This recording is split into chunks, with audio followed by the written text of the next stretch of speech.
Your favorite shopping destination, Value Zone Hypermart. ఇప్పుడు మన అమీర్పేట్లో pillar number 1081 వద్ద.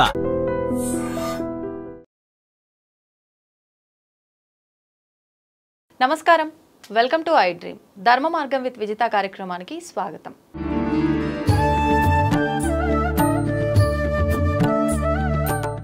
సాధారణంగా మనం ఎంతో మంది వ్యక్తుల్ని చూస్తూ ఉంటాము, మనకు తారసపడుతూ ఉంటారు, వాళ్ళ గురించి తెలుసుకుంటూ ఉంటాము. కానీ ఇప్పుడు నా ముందున్న వ్యక్తి గురించి చెప్పాలి అని అంటే, సాధారణంగా ఆయన వృత్తిరీత్యా ఒక సాఫ్ట్వేర్ ఉద్యోగిగా ఉండి అసలు ఇది అంటే నేను బ్రతుకు తెరువు కోసం ఈ ఉద్యోగం చేస్తున్నాను, కానీ అసలు ఇంకేంటి, అసలు మనం మానవ జన్మ తీసుకున్నాము అంటే దానికి అర్థం ఏంటి, అసలు ఎందుకు మనం ఈ జన్మ తీసుకున్నాము, ఈ జన్మకు సార్థకత ఎక్కడ లభిస్తుంది అన్న ఒక ఉద్దేశంతో ఇదంతా ఆలోచించిన ఆయన అమ్మవారి గురించి తెలుసుకోవాలి అని ఇష్టంతో మొదలుపెట్టి మంత్ర ఉపదేశం, మూల మంత్రాల ఉపదేశం తీసుకొని వృత్తిరీత్యా సాఫ్ట్వేర్ ఉద్యోగిగా ఉన్నారు అనంటే భక్తిగా ముక్తిని పొందడం గురించి చాలా తక్కువ ఆలోచిస్తారు. కానీ ఆయన అమ్మవారి గురించి తెలుసుకొని ఉపదేశం తీసుకొని నేను ముక్తిని పొందాలి అని ఇటు వృత్తిని బ్యాలెన్స్ చేస్తూ ఇటు ఆధ్యాత్మిక జీవనాన్ని బ్యాలెన్స్ చేస్తున్న వ్యక్తి ఇప్పుడు నా ముందరున్నారు.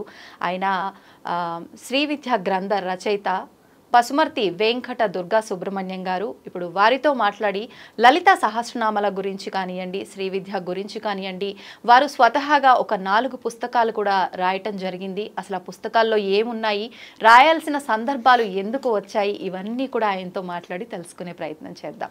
నమస్కారం అండి. ఎలా ఉన్నారు? బాగున్నానమ్మా.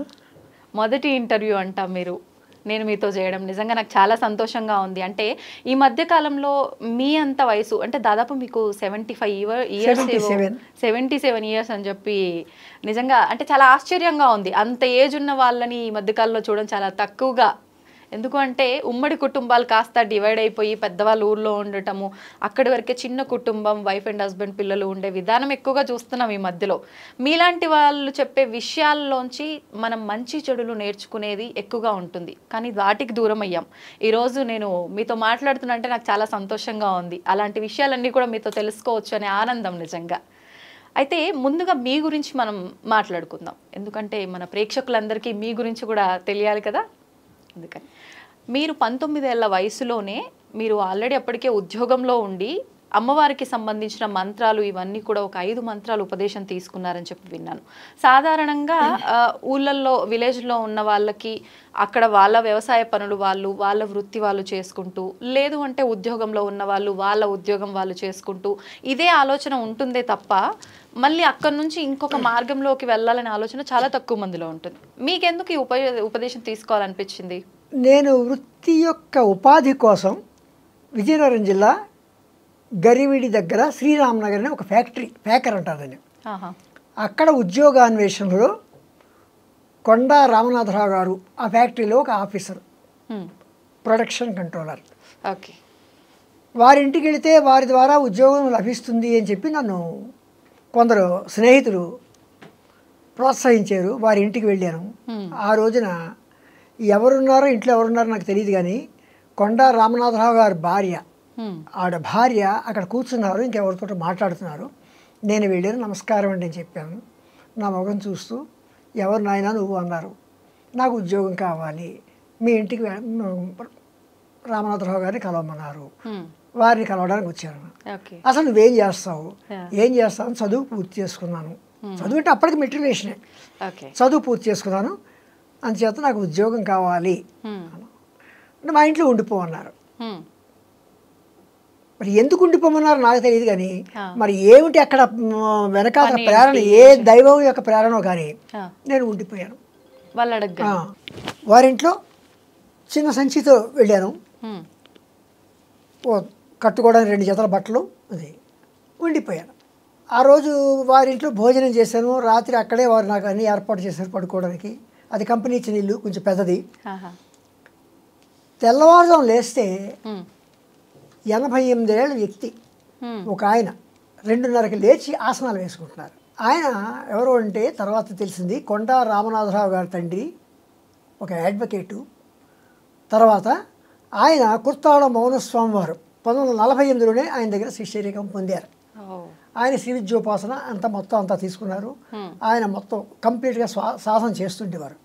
ఆయన 2:30కి లేచేటప్పుడు నేను ఆయన పక్కనే ఉన్నాను, కూర్చున్నాను. ఆయన ఏం చేస్తున్నారు అన్నీ అబ్జర్వ్ చేశాను. 2:30 నుంచి ఇంచుమించుగా 4 గంటల వరకు ఆసనాలు తలవేలాంటివన్నీ చేసుకుని 4 గంటలకు స్నానం చేసి వెనకాతల మామూలుగా దేవుడి గది వంటిల్లు ఉన్నాయి, అక్కడ అమ్మవారి దగ్గర కూర్చున్నారు. అమ్మవారి దగ్గర కూర్చొని ఇంకా ఆయన యొక్క అనుష్ఠానం అన్నీ ప్రారంభించారు. అప్పుడు నాకు తెలిసింది నేను ఎక్కడికి వెళ్ళాను. అప్పుడే తెలిసింది. ఎక్కడికి వెళ్ళానంటే సాక్షాత్తు అమ్మవారి పాదాల దగ్గరికి వెళ్ళాను. సరే ఈ రకంగా ఆ రకంగా వాళ్ళ ఇంట్లో ఉన్నాను. నాకు మంచి మంచి ప్లేసే దొరికింది, ఒక దైవ సన్నిధి దొరికింది, ఉద్యోగం ఇప్పిస్తాను వాళ్ళు కూడా హామీ ఇచ్చారు. అంటే ఇక్కడ నేను అప్పుడు ఊహించాను, అప్పుడు చిన్న వయసు, నాకు తినడానికి దొరికింది, ఉండడానికి దేవుణ్ణి ప్రార్థించుకోవడానికి దొరికింది అని సంతోషించుకున్నాను. అంటే భుక్తి ముక్తి అని నాకు అంత అంత గొప్ప లాంగ్వేజ్ నాకు రాదు. అప్పుడు వారు ఏం చేశారంటే ఇలాగ కొన్నాళ్ళ పాటు ఖాళీగానే ఉన్నాను, వారికి ఏదైనా చిన్న చిన్న సాయం చేస్తుండేవాడిని. ఒక రోజుని కొండ ఆయన భార్య ఎవరైతే శ్రీ ఆసనాలు వేసుకున్నారో కొండ కోటయ్య గారు, ఆయన భార్య కూడా ఆవిడకి కూడా దాదాపు 80 ఏళ్ళు ఉంటాయి. ఆవిడ కింద కూర్చున్నారు, కింద మామూలుగానే కూర్చున్నారు. మనం కూర్చొని ఈ రోజున కూర్చోలేము, అటువంటి కిందనే కూర్చున్నారు. ఇలా రాని దగ్గర పిలిచారు. పిలిచిన తర్వాత దేవుడు నమస్కారం చేసుకుంటావా అన్నారు. నమస్కారం చేసుకున్నాను. అలాగే వారి వెనకాతల ఆయన అగ్ని కార్యం చేసేవారు. ఆ టైంలోనే మేము తెల్లవారుజాము లేచి బ్రాహ్మణులు అంటే అగ్ని కార్యం చేయడం, వైశ్వదేవం ఇలాంటివన్నీ చేస్తుంటారు. అంటే హోమమా అగ్ని కార్యం? హోమమే, అందులో హోమం చేయడం అగ్ని కార్యం చేస్తారు. తర్వాత వైశ్వదేవం కూడా చేస్తారు. సంధ్యావందనం ఇలాంటివన్నీ చేసుకుని అమ్మవారికి కూడా సేవించుకుంటారు. నేను అన్నీ చూసిన తర్వాత ఆవిడ పిలిచిన తర్వాత ఆవిడ వెనకాతలే కూర్చుంటూ ఆవిడ లలితా సహస్రనామ స్తోత్ర పారాయణ చేస్తూ ఉంటే ఏదో వినేవాడిని. అది పారాయణ ఏమిటని కూడా నాకు తెలిసేది కాదు అప్పట్లో. ఆయన కూడా అంత 88 ఏళ్ల వ్యక్తి కూడా నా పక్క అలా చూస్తూ నాతో మాట్లాడుతూ పక్కనే కూర్చోబెట్టుకునేవారు. క్రమంగా ఏమైందంటే ఓ రోజున మా ఇంటి దగ్గర నేను మామూలుగా నేల మీద పడుకున్నాను. మాకు దగ్గరలోనే ఒక చోట ఒక చిన్న ఇల్లు, నేల మీద పడుకుంటే తెల్లవారు తడుక్కుని మెరిసింది ఏమిటో కళ్ళ ముందు. నిద్రలోనే ఏదో పెద్ద మెరుపు వచ్చినట్టుగా అనిపించింది. అది అనిపించిందో లేకపోతే నేను అనుకున్నానో నాకు తెలియదు. తెల్లవారు మళ్ళీ మామూలుగా వాళ్ళ ఇంటికి వచ్చినప్పుడు ఏం చెప్పానంటే ఇలాగా అన్నాను, ఏం లేదులే నేను నీకు మంత్రోపదేశం చేస్తాను అని మొట్టమొదటిసారిగా నాకు గణపతి మంత్రాన్ని, మహాగణపతి మంత్రాన్ని నాకు ఉపదేశించారు. అది రాసిచ్చారు, ఉపదేశించారు. వారికి ఉపదేశించే హక్కు ఉంది, అర్హత ఉంది కనుక నాకు ఆ గణపతి మంత్రాన్ని ఉపదేశించారు. ఇది జాగ్రత్తగా చేసుకో, ఇది కొంచెం ఒక వారం రోజులు చేసుకున్న తర్వాత నీకు బాలా త్రిపుర సుందర మంత్రాన్ని చెప్తాను. ఆ రకంగా వారింట్లో గణపతి, బాలా త్రిపుర సుందరి, శక్తి పంచాక్షరి, చివరిసారిగా పంచదశి, ఈ 4 మంత్రాలు నాకు ఉపదేశం ఇచ్చారు వారే. అదే సమయంలో ఆయన కొడుకు కొండ రామనాథరావు గారు అని చెప్పిన ఉద్యోగం కోసం వెళ్ళారు కదా, ఆయన ఫ్యాక్టరీలో ఇంటర్వ్యూకి తీసుకెళ్లారు. ఉపదేశం అయిపోయిన తర్వాత ఉపదేశం ఇది మామూలే, ఇది జరుగుతుంది. తీసుకెళ్ళారు. అక్కడ ఆయన ఏం చేశారంటే మామూలుగా ఇంటర్వ్యూ జరిగింది. ఆ ఇంటర్వ్యూలో కూడా కొంచెం నాకు తెలిసిన ఆ వయసుకు తెలిసిన రకంగానే నేను ఆన్సర్ చేశాను. వాళ్ళకి నచ్చింది, నాకు ఉద్యోగం ఇచ్చారు. అంటే అక్కడ భుక్తి, ఇక్కడ వీరి దగ్గర ముక్తి, నాకు 2 కూడా సమకూరే కనుక అలా కొన్నాళ్ళు ఉన్నాను. అప్పటికి వారు ఏం చేశారంటే IBM వారి కొన్ని మిషన్స్, అంటే ఆ రోజు పంచికార్డ్ డేటా ప్రాసెసింగ్ అంటారు, అది అకౌంటింగ్ పర్పస్ ఆ కంపెనీ తెచ్చుకుంది అద్దెకి. అవి రెంట్కి తెచ్చుకుంటారు. ఆ రోజుల్లో IBM రెంట్కి ఇచ్చేది హై బేసిస్ మీద. ఆ డిపార్ట్మెంట్లో ఆయన డేటా ప్రాసెసింగ్ ఆఫీసర్గా వాళ్ళే అపాయింట్ చేశారు, ఆ కంపెనీ వాళ్ళే. ఆయన నన్ను ఏం చేశారంటే క్లార్క్గా నన్ను తీసుకున్నారు ఆ డిపార్ట్మెంట్లోకి. ఆ తర్వాత ఏమైందంటే నేనే అప్పటికి కలకత్తా IBM తోటి కొంచెం చిన్న పరిచయం ఏర్పడింది. ఆ ట్రైనింగ్ అయితే బాగుంటుందని చెప్పి unit record machine operator course, ఈ రోజు దాన్ని ప్రోగ్రామరు అంటారు. కంట్రోల్ ప్యానల్ వైరింగు, డిఫరెంట్ రిపోర్ట్స్కి వైరింగ్ చేయడం, ఇలాంటివన్నీ కంట్రోల్ ప్యానల్ వైరింగ్ ఉండే ఆ రోజు.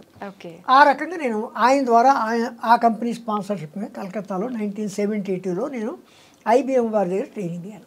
అది నా సాఫ్ట్వేర్ యొక్క అంటే ఈ కొండ రామనాథరావు గారు నాకు సాఫ్ట్వేర్ ఫీల్డ్లోకి అడుగు పెట్టించారు. ఆయనే నాకు ఈ కంట్రోల్ ప్యానల్ వైరింగ్ ఇవన్నీ కూడా శ్రద్ధగా అక్కడ ట్రైనింగ్ అయిన.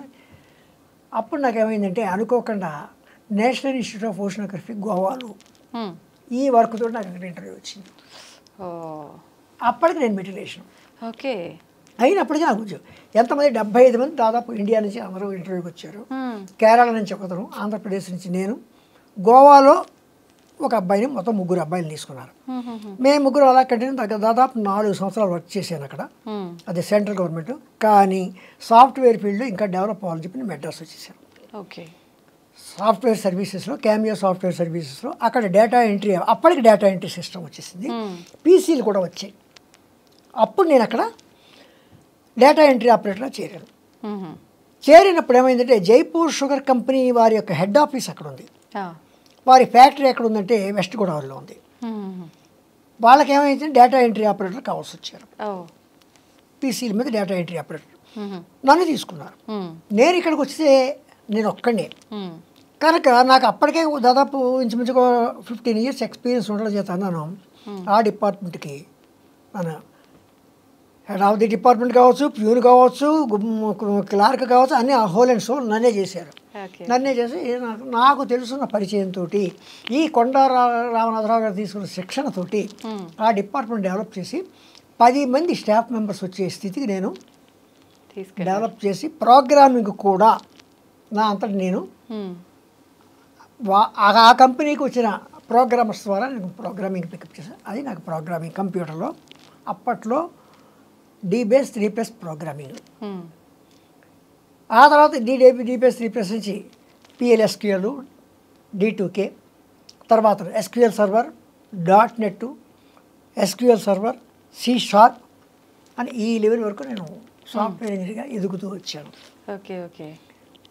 2017లో నాకు స్మార్ట్ ఫోన్ చేతికి వచ్చింది. అప్పుడే కొనుక్కున్నాను, అంతవరకు కొనుక్కోలేదు. స్మార్ట్ ఫోన్ కొనుక్కున్నాను కనుక కొంచెం మంచి విషయాలు చెప్పాలి అని చెప్పి ఏం చేశానంటే లలితా సహస్రనామ పుస్తకం తీసి ఒక్కొక్క నామానికి నేను చిన్న చిన్న సంక్షిప్తార్థాలతోటి కొంచెం కొంచెం ప్రిపేర్ చేసి అందరికీ పంపిస్తూ క్రమంగా దాని వ్యాఖ్యానం కింద రాసుకుంటూ వచ్చాను. ఓకే. అంటే ఎందుకు వచ్చింది మీకు ఆలోచన? మంచి విషయాలు అందరికీ చెప్పాలి, వాట్సాప్లో మెసేజ్లు పంపించాలి, రకరకాల మెసేజ్లు వస్తుండేవి. నేను ఒక మంచి పని చేయాలని చెప్పి లలితా సహస్రం రోజు ఒక 2 నామాలకి, నాకు అప్పటికే కథలు రాయడం, డ్రామాలు రాయడం, పద్యాలు రాయడం కొండా కోటయ్య గారి ద్వారా నేర్చుకున్నాను, ఎవరైతే మంత్రాలు నేర్పారు. అలాగే కథలు రాయడం, డ్రామాలు రాయడం నాకు మొదటి నుంచి అలవాటు. రాస్తూ ఉండేవారు ఎప్పుడు రాస్తే ఎటువంటి కథలు, ఎటువంటి కథలు అంటే అవి ఎన్ని పాపం జానకి, సరోజోపాఖ్యానం, ఊహాహర్ణ్యం. అంటే ఇవి దేని నుంచి బేస్ చేసుకొని రాసేవారు? ఇవి దేని నుంచి అంటే నేను ఊహించుకుంటూ ఆంధ్రప్రభకి, ఆంధ్రపత్రికకి వాటికి పంపిస్తుండేవాడిని. నేను ఊహించుకుని రాసేవాడిని, ఒక సంఘటన ఊహించుకుని, ఒక జీవితాన్ని ఊహించుకుని రాస్తుండేవాడిని. ఓకే. ఓకే. అలాగే డ్రామా రాజా పురుషోత్తమ, ఆ డ్రామాలో నేను పద్యం రాస్తే మా గురువు గారు నాకు పద్యాలు కరెక్ట్ చేసేవారు.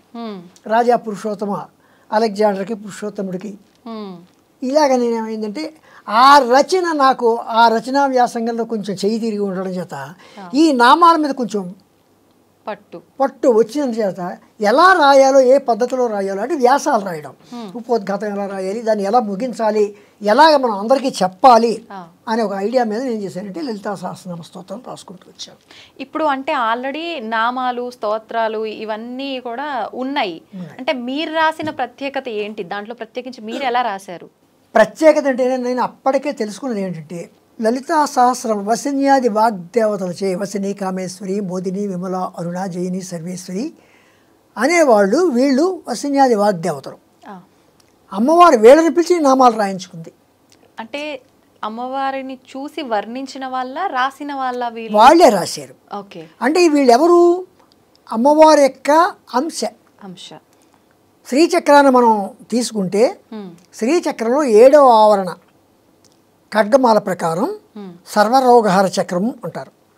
ఆ సర్వరోగహార చక్రంలో వీళ్ళు వసిన్యాది వాగ్దేవతలు వసిని, కామేశ్వరి, మోదిని, విమల, అరుణ, జయిని, సర్వేశ్వరి, కౌళిని అనేవాళ్ళు రహస్య యోగినులు.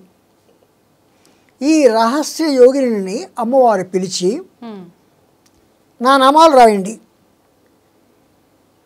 ఈ మొత్తం 14 లోకాల్లో జపాలు, తపాలు ప్రస్తుతం అయితే చేస్తున్నారు, ముందు చేయలేకపోవచ్చు.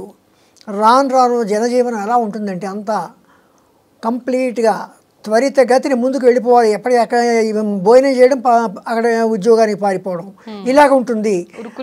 ఉరుకులు పరుగులు జీవితం గడపవలసి వస్తుంది. ఇలాంటి గడప వస్తున్నప్పుడు రాను రాను కలియుగం ప్రారంభంలో ఇవన్నీ మరిచిపోయే పరిస్థితి వస్తుంది. కనీసం నా నామాలని స్మరణ చేస్తే చాలు, వారికి ముక్తి లభిస్తుంది. తర్వాత నా నామాలు నాకు చాలా ఇష్టము. ఎవరైతే వీటిని నామాలతో నన్ను స్తుతిస్తారో దానివల్ల నేను చాలా సంతోషపడి వారికి ముక్తిని ప్రసాదించుతాను అని చెప్పి అమ్మవారు ఏం చేసిందంటే ఈ 14 లోకాల్లోని అందరికీ కోసం కూడా ఆవిడ తన నామాలు రాయమని తన అంశలోని, అంటే తనలోనే ఒక చక్రం ఉంది, సర్వరోగహర చక్రం, అంటే 7వ ఆవరణ. ఆ 7వ ఆవరణలోని ఈ 8 మందిని పిలిచి అడిగింది. వాళ్ళు వాగ్దేవతలు. ఆ నుంచి క్ష వరకు ఉన్న అక్షరాలకు వాళ్ళే దేవతలు, వాళ్ళే ముఖ్య దేవతలు. ఇంకా ఉన్నారు దేవతలు, కానీ వీళ్ళు 8 మందికి 8 గ్రూపులు. ఆ నుంచి ఆహా వరకు, కా నుంచి జ్ఞ వరకు, చా నుంచి ఇణ వరకు, టా నుంచి నా వరకు, తా నుంచి నా వరకు, పా నుంచి మా వరకు, యారా లావా శేష సహాళక్ష అని 2 గ్రూప్, మొత్తం 8 గ్రూపులకి 8 మంది వసిన్యాది వాగ్దేవ. ఈ అక్షరాలు ఏంటండి మీరు చెప్పినవి? సంస్కృత అక్షరాలు. మనం నిత్యం అంటే వీటికి దేవతలకు సంబంధం ఏంటి? సంబంధం ఉంది. ఏంటి? అమ్మవారే మాతృకా వర్ణ రూపిణి. ఈ అక్షరాలే కదా మనం పలుకుతున్నాం. అవును. ఈ అక్షరాల కూర్పే కదా మన మాటలు వస్తున్నాయి. ఈ అక్షరాల కూర్పే కదా సకల గ్రంథాలు వెలువడుతున్నాయి. కనుక వీళ్ళందరూ కూడా అక్షర దేవతలు. ఒక్కొక్క అక్షరానికి ఒక్కొక్క దేవత ఉంది. అమృత, ఆకర్షణి, ఇంద్రాణి, ఈశాని, కాళరాత్రి అంటే కాక్కగా గాయ, ఇలాగా 51 సంస్కృత అక్షరాలకి. అందుకే అమ్మవారిని మాతృకా వర్ణ రూపిణి అని కూడా అన్నారు. వీళ్ళు 10 దేవతలు. ఈ 10 దేవతలకి ఒక్కొక్క సమూహానికి మామూలుగా చెప్పుకోవాలి గ్రూప్. ఆ నుంచి ఆహా వరకు ఒక గ్రూపు, కా నుంచి ఇలాగా ఈ 8 గ్రూపులకి వసిని, కామేశ్వరి, మోదిని, విమల, అరుణ, జైని, సర్వేశ్వరి, కౌళిని అని వీళ్ళు 8 మంది 8 గ్రూపులకి చీఫ్ లీడర్స్, హెడ్, ముఖ్య దేవతలు. ఇంకా చెప్పాలంటే వసిని, కామేశ్వరి, మోదిని అంటే మన కంఠంలోను, పెదవుల్లోను, దంతాల్లోను, అంగుళ్ళలోను, నాలుక మీద మాట బయటకు వచ్చే విధానం, తర్వాత లోపల పలికే విధానం, బయటకు వచ్చే విధానం, ఇలాగ ఈ 8 మందికి కూడా వీళ్ళే. అంటే మనం పలికే శబ్దాలన్నీ కూడా వసిన్యాది వాగ్దేవతల యొక్క అనుగ్రహం ఉంటే బాగా మాట్లాడతాం, లేకపోతే అడ్డమైన మాటలతోటి దూషిస్తూ ఉంటాం. ఇప్పుడు మొత్తానికే మాటలు రాని వాళ్ళకి వీళ్ళ అనుగ్రహం లేదని, అనుగ్రహం లేదు. అనుగ్రహం లేకపోబట్టి వాళ్ళకి మాట కూడా మాట్లాడలేకపోతారు. ఆ రకంగా అందుచేతను మాటలు అనుగ్రహం ఉంటేనే మంచి మాటలు వస్తాయి. అనుగ్రహం లేకపోతే రకరకాల మాటలు ఏవేవో వస్తుంటాయి. అలా అన్నమాట. అలాగా అటువంటి వాగ్దేవతలను పిలిచి అమ్మవారు ఏం చేసిందంటే నా చక్రం గురించి, నా తత్వం గురించి మీకు బాగా తెలుసు కనుక మీరు నా నామాలు రాయండి అన్నారు అమ్మవారు. చెప్పి అమ్మవారు ఏం చేసిందంటే వాళ్ళ చేత నామాలు వ్రాయించింది. అంటే ఇది లోక కళ్యాణం, ఒక రకంగా లోక కళ్యాణార్థము. అంటే ఇప్పుడు మనం యాగాలు, హోమాలు ఇవన్నీ ఎలా చేస్తామో అమ్మవారే లోక కళ్యాణం కోసము తన నామాలు రాయించుకుంది. ఎందుకు రాయించుకుంది? తనని ఎంత పొగిడితే, ఎందుకంటే ఆది పరాశక్తి, ఆవిడే మూలము. ఎలాగా? ఆది అంతము లేనిది. మొదటి నుంచి కలియుగం, సృష్టికి ముందు, సృష్టితోటి, సృష్టి తరువాత కూడా ఆవిడే ఉంది. కానీ సృష్టి స్థితి లయకారకులు అని చెప్పి త్రిమూర్తుల గురించి చెప్తారు. వాళ్ళకి ఆ కార్యక్రమాలు ఏర్పాటు చేసింది కూడా ఈవిడే. ఆది పరాశక్తి అంటే శక్తి మూలం. శక్తే మూలం. ఇప్పుడు శక్తి అంటే మనమైతే లలిత అమ్మవారిగా అంటే స్త్రీ దేవతగా మాట్లాడుకుంటున్నాం, కానీ శక్తికి మగ ఆడ అనేది ఉంటుందంటారా? శివశక్తి ఐక్యం ఉన్నారు కదా, ఎవరు? సాక్షాత్ పరమేశ్వరుడు. అక్కడ ప్రేరణ ఉంది, ప్రేరణ పొందేవాళ్ళు ఉన్నారు, ఇద్దరు ఉన్నారు. శివశక్తి ఐక్యము. శివునికి కూడా అమ్మవారే శివజ్ఞాన ప్రదాయిని. అలాగే శివ స్వాధీన వల్లభ, ఆయన దగ్గర ఆయన్ని స్వాధీనం చేసుకునేది కూడా ఆవిడే. అంటే ఇప్పుడు సాధారణంగా వాడుక భాషలో పెద్దవాళ్ళు చెప్తూ ఉంటారు, శివుడాజ్ఞ లేనిదే చీమైనా కుట్టదు. అంటే ఈయనకు ఆజ్ఞిచ్చే ఆవిడ అమ్మవారా? ఓకే, ఈయన మనకు ఆజ్ఞనిస్తే ఆయనకు ఆజ్ఞనిచ్చేది వీరిద్దరూ ఒకరినొకరు వీరు అంటే ఆవిడ ప్రత్యేకించి ఏమి లేరు. అందుకే అర్ధనారీశ్వర స్వరూపము. మీరు అలా అడిగారు కనుక ఈ నేను తయారు చేసిన ఫోటో మీకు తెలియజేస్తున్నాను. ఓ, ఇది మీరే తయారు చేశారా? అర్ధనారీశ్వర పరమాత్మ 14 లోకాలు సర్వం శివ శక్తైక్యం. శివశక్తి ఐక్యము. ఓ, అంటే అందుకే అంటారు కదా, పార్వతీ పరమేశ్వరులో ఉన్నారు మీరు, మీకు నమస్కారం చేస్తున్నాను అంటారు. అంటే పార్వతీ పరమేశ్వరు అందుకనే కదా పెళ్ళి అయ్యేటప్పుడు ఒక అమ్మాయి ఏం చేస్తుంది, గౌరీ పూజ చేస్తుంది. అమ్మవారు లోక కళ్యాణం కోసం, ఈ రోజుల్లో లోక కళ్యాణం కోసం యాగాలు యజ్ఞాలు హోమాలు ఎలాగైతే చేస్తుంటామో అమ్మవారు ఈ స్ఫూర్తిని ఆనాడే ఇచ్చింది. ఎలా చేసింది? తన కోసం రాబోయే తరాల్లో, రాబోయే కాలాల్లో, రాబోయే యుగాల్లో హోమాలు యజ్ఞాలు యాగాలు అందరూ చేయలేరు, రాను రాను ఉరుకులు పరుకుల జీవితాలు గడపవలసి వస్తుంది. అటువంటిప్పుడు సూక్ష్మంలో మోక్షం కలిగించాలని చెప్పి తన నామాలను అమ్మవారు రాయమని చెప్పింది. ఎందుకు చెప్పింది? తనే సప్తకోటి మంత్రాధినేత. ఎన్ని మంత్రాలు, మొత్తం మంత్రాలన్నిటి కూడా తానే సప్తకోటి మంత్రాధినేత. సప్తకోటి అంటే 7 కోట్ల మంత్రాలకి ఆవిడే అధినేత. అన్నున్నాయా మనకు మంత్రాలు? ఆ 7 కోట్ల మంత్రాలని మళ్ళీ వసినీ మంత్రాలు, కామేశ్వరి మంత్రాలు, మోదిని మంత్రాలు, విమలా మంత్రాలు, అరుణ మంత్రాలు, జైనీ మంత్రాలు, సర్వేశ్వరి మంత్రాలు అని మళ్ళీ 8 గ్రూపులుగా 8 సమూహాలుగా ఆ మంత్రాలని అమ్మవారే. అంటే వసిని అంటే కొన్ని మంత్రాలు వశం కోసం, పరిస్థితులు వశం చేసుకోవడం కోసం, కామేశ్వరి కోరికలు తీర్చుకోవడం కోసం, మోదిని ఆమోదించడం కోసం, ఇలాగా ఈ సప్తకోటి మంత్రాలని 8 సమూహాలుగా చేసి ఈ వసిని, కామేశ్వరి, మోదిని, విమల, అరుణ, జైని, సర్వేశ్వరి, కౌళిని అనే ఈ 8 వాగ్దేవతల చేత అటువంటి మంత్రాధినేతలైనటువంటి వాళ్ళు వీళ్ళు. అటువంటి సప్తకోటి మంత్రాధినేత అయిన అమ్మవారు ఏం చేసిందంటే తన మీద నామాలు రాయమంది. అంటే ఏ మంత్రం తీసుకున్నా, ఏ నామం తీసుకున్నా ఒక మంత్రం ఉచ్చరించినట్లే. ఒక్కొక్క మంత్రంలోనూ కూడా ఒక్కొక్క నామంలో కూడా నామ మంత్రము అవుతుంది. ఒక నామం చెప్తే ప్రతి నామం ఒక్కొక్క నామ మంత్రం అవుతుంది. ఎందుకని? అక్కడ రాసిన వాళ్ళు ఎవరు? వసిని, కామేశ్వరి వాగ్దేవతలు రాశారు. అందుకని అంత అది అని ఏమంటామంటే అంత శక్తివంతమైనవి మంత్రాలు రాయమని చెప్పింది కనుక ఈ వసిన్యాదులు అమ్మవారు చెప్పినట్టుగా రాశారు. ఇప్పుడు అంటే ఆవిడ అంశగా ఈ వసిన్యాది వాగ్దేవతలని ఆమె అంటే క్రియేట్ చేసి ఒక రకంగా సృష్టించి వీళ్ళతో రాపించింది. వీళ్ళతోటే రాపించడానికి వెనకాల కూడా ఏదైనా ఆంతర్యం ఉందా? ఉంది. ఏంటండి? వీళ్ళెవరు? సర్వరోగహర చక్రంలో వీళ్ళెవరంటే రహస్య యోగినులు. వీళ్ళు వాగ్దేవతలు. అంటే రహస్యంగా ఉన్న వాళ్ళన? రహస్యం అంటే రహస్య యోగినులు. రహస్య యోగినులను వీళ్ళు ఎందుకన్నామంటే వీళ్ళ భావాలు, వీళ్ళని మనం అనేక రకమైన భావాలు తీసుకోవచ్చు. మనకి తెలియని భావాలు ఎన్నో అందులోంచి వస్తాయి. అంటే అక్షరాల్లో కూడా, అమ్మవారి నామాల్లో కూడా అనేకమైన భావాలు వస్తాయి. ఒక నామం తీసుకుని శ్రీమాత్రే నమః అన్నాం, ఆ మంత్రం వెనకది ఎన్నో భావాలు ఉంటాయి. ఇప్పుడు ఈ శ్రీమాత్రే నమః ఒక్క మంత్రం కనుక చేసుకుంటే లలిత సహస్రనామాలు మొత్తం చేసిన ఫలితం ఉంటుందా? ప్రతిదానికి మనం షార్ట్ కట్లు ఊహించుకుంటూ కూర్చుంటే ఇంకా జీవితమే షార్ట్ కట్ అయిపోతుంది. అది తప్పు. అది తప్పనిసరి పరిస్థితుల్లో మనం షార్ట్ కట్ ఉపయోగించుకోవాలి తప్ప ప్రతిదానికి షార్ట్ కట్ తీసుకుని అలా అయితే ఇంకా అక్కర్లే. అంటే తప్పనిసరి పరిస్థితుల్లో ఉపయోగించవచ్చు. ఏంటి తప్పనిసరి పరిస్థితి? తప్పనిసరి పరిస్థితి ఏదో ఈ రోజు స్నానం చేయడం కుదరలేదు, లేదా నేను ఎక్కడో ఏదో కార్యక్రమంలో ఉన్నాను, ఎక్కడికో బయటకు వెళ్ళాను, అమ్మా నేను చేసుకోలేకపోతున్నాను, లేకపోతే ఈ రోజు వేరే కార్యక్రమాల చేత, లేకపోతే నాకు ఆరోగ్యం బాగోలేదు, ఇలాంటి కారణంగా అమ్మ శ్రీమాత్రే నమః అనొచ్చు. కానీ అయిన దానికి కాని దానికి శ్రీమాత్రే నమః అనుకుంటూ కూర్చుంటే ఆవిడ కూడా ఒకటి భోజనం పిలిచి ఒక ఆయన భోజనం వెళ్ళాడు, పేదరాశి పెద్దమ్మ ఇంటికి. ఆవిడ భోజనం పెడుతోంది. ఏమని పెట్టింది? నాన్న ఇదే కూర అనుకో, ఇదే పప్పు అనుకో, ఇదే చారు అనుకో, ఇదే అది బూరి అనుకో అని.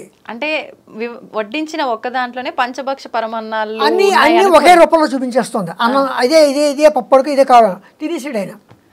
ఆయన వెళ్ళిపోయేటప్పుడు ఏం చేశాడు, ఆవిడ చేతిలో 10 పైసలు పెట్టి ఇదే రూపాయి అనుకో, ఇదే 100 రూపాయలు అనుకో, ఇదే 1000 రూపాయలు అనుకో అని చెప్పాడు. అలాగే చేస్తుంది అమ్మవారు కూడా. అంటే ఫలితం మనం ఎలా చేస్తాం, ఫలితం అదనమాట. యద్భావం తద్భవతి. ఓకే. అందుకని మనము ప్రతిదానికి షార్ట్ కట్ ఉందని మా గురువుగారు షార్ట్ కట్, అవును మీ గురువుగారు షార్ట్ కట్ చెప్పారు, నీకు వీలు కాని పరిస్థితులు చేయమన్నారు తప్ప షార్ట్ కట్ ఎల్లవేళలో ఉపయోగించమని కాదు. కానీ ఇక్కడ అమ్మవారు ఏం చేసింది, సహస్రనామాలు వ్రాయించుకుంది. అవును. ఈ సహస్రనామాలు ఎందుకు ఉపయోగిస్తాయి, ఒక్కొక్క నామం ఒక్కొక్క మంత్రం. అందుకే నేనేం చెప్పాను, ప్రథమ నామ మంత్రము శ్రీమాత్రే నమః, రెండవ నామ మంత్రము శ్రీ మహారాజ్ఞే నమః అని ప్రతిదానికి నామ మంత్రం అని పేరు పెట్టాను నేను నా వ్యాఖ్యానంలో. అంటే ప్రతి నామం ఒక మంత్రమే. ఎందుకని, ఆవిడ 7 కోటి మంత్రాధినేత. అందుకనమాట సర్వమంత్రాత్మిక అని ఒక నామమే ఉంది అమ్మవారికి. అలాగా ఆవిడ ఏం చేసిందంటే వసిన్యాది వాగ్దేవతలను పిలిచి తన నామాలు రాయమంది. వాళ్ళ నామాలు రాశారు. నామాలు రాసిన తర్వాత ఒక రోజుని చింతామణి గృహంలో, మణిద్వీపంలో చింతామణి గృహంలో కూర్చుంది. చుట్టూ కోట్లాది రూపాయల బ్రహ్మలు, ఒక బ్రహ్మ ఒక సరస్వతి వస్తే వాళ్ళకి తృప్తి కలగదు కనుక కోట్లాది రూపాయల్లో వచ్చారు. లక్ష్మీనారాయణులు కోట్లాది రూపాయల్లో వచ్చారు. గౌరీ రుద్రులు కోట్లాది రూపాయల్లో వచ్చారు. మహాచతుషష్టి కోటి యోగిని గణ దేవతలకు వచ్చారు.